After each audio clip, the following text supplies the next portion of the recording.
Good evening. It is Friday, July the 6th, about 9:55 p.m. This is Shay Gibson with Weatherflow bringing you a Tropics update. As we're seeing a little bit of an uptick in activity in the Atlantic Basin for the month of July, we're watching two systems right now.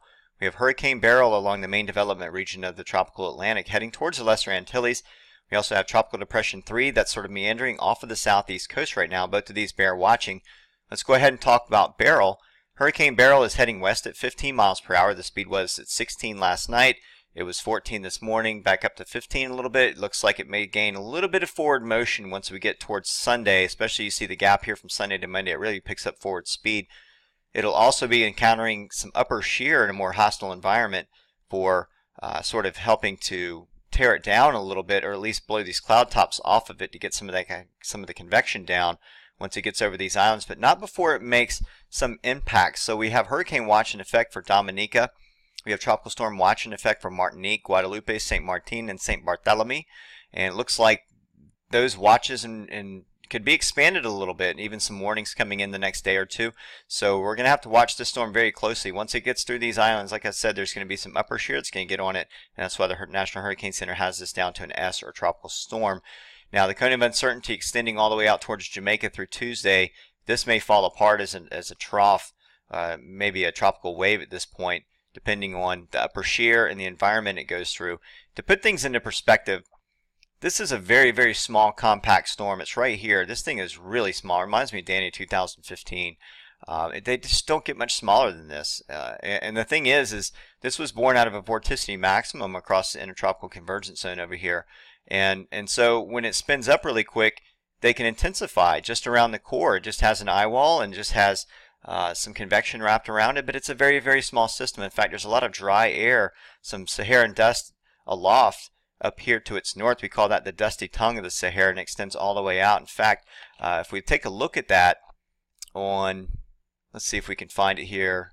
Yes, on Weatherbell, we can see the Sahara dust extending all the way across the main development region of the Atlantic and all the way through the Caribbean and even parts of southeast Florida, where some of that the reflective properties are showing that silver iodide dust that's in the air from this, and so what it is it's basically a Saharan dust that's blown off the desert, and it's lifted, it's suspended up in the mid levels of the atmosphere and stretched out across the Atlantic, especially with Bermuda high pressures with the easterly trades, keeping that up at the mid levels all the way across. So that brings us back to this dry air. Now here is Beryl right here.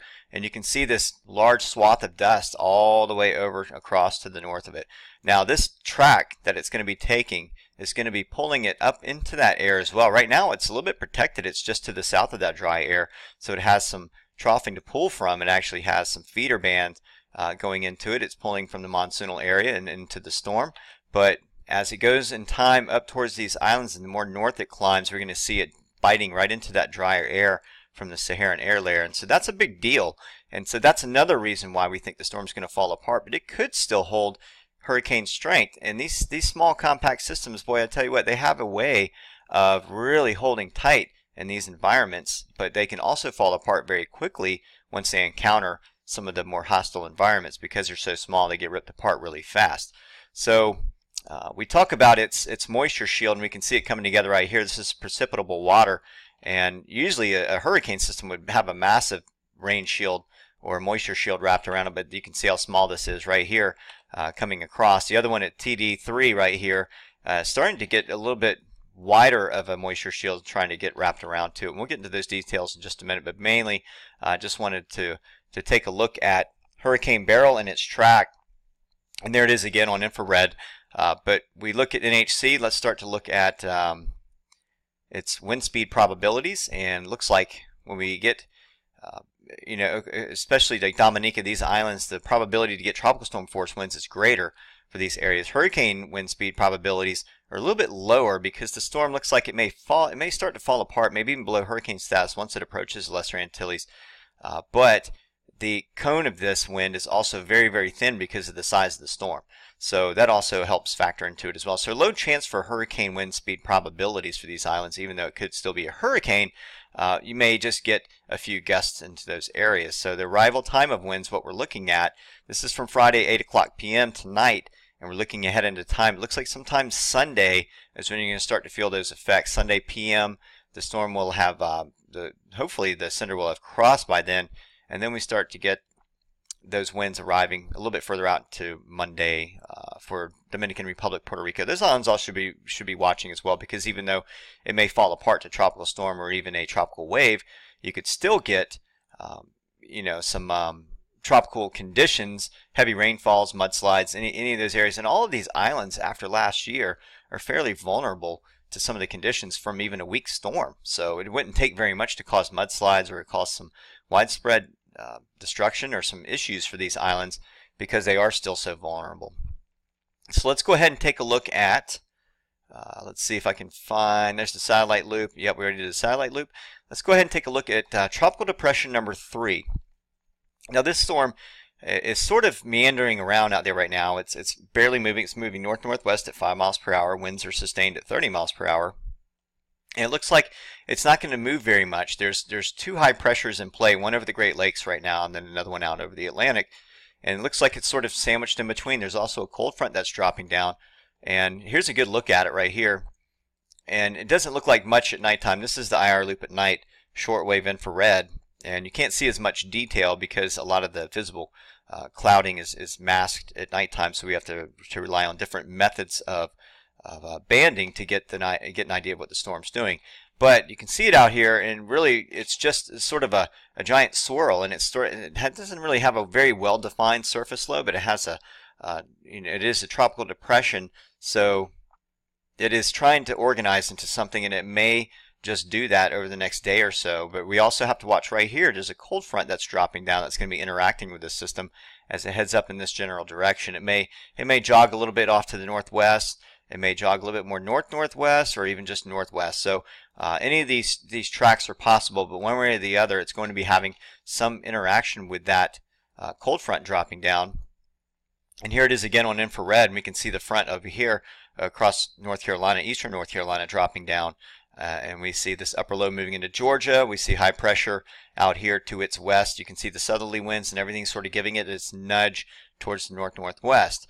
And as we go into time, we see this front stretching out across the southeast. Here's TD3 as it comes up, and this front drops down. It's going to stall, and that's going to be because we have high pressure here and we have high pressure out here in the Atlantic.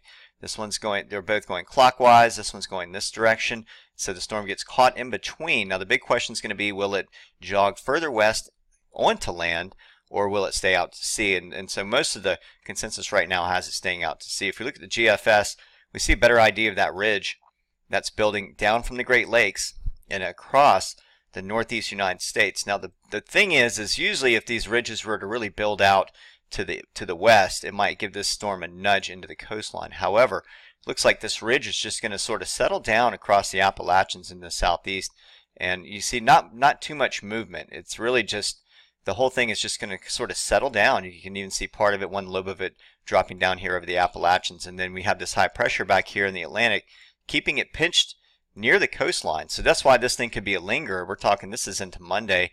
As we get into Tuesday, and this is just a GFS model, you don't see very much movement, not until at least Tuesday night or even Wednesday, when we had another trough or another cold front drop down into the region once that ridge breaks down.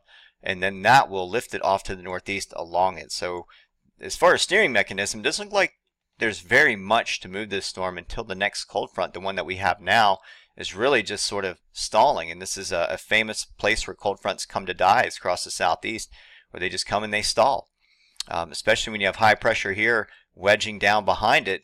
We may get some decent northeast or east-northeast winds building down behind this front as high pressure builds down. So even though you get some winds across maybe like Tidewater area, Outer Banks, all the way down to South Carolina and Georgia, if the east-northeast or northeast winds really pick up, it's not because there's a hurricane or a tropical storm. It's just that would be the gradient that the high pressure would bring. Now the storm may help increase that gradient near to the coastline if it jogs close to it. And I think the main concerns for this system is going to be the rip currents and the increased wave heights that are going to be along the beaches. So that's going to be the main thing right now that we talk about. The wind field may not be expanded to include the coastline until maybe Monday. We'll have to keep watching this storm because this could intensify. We're not really sure.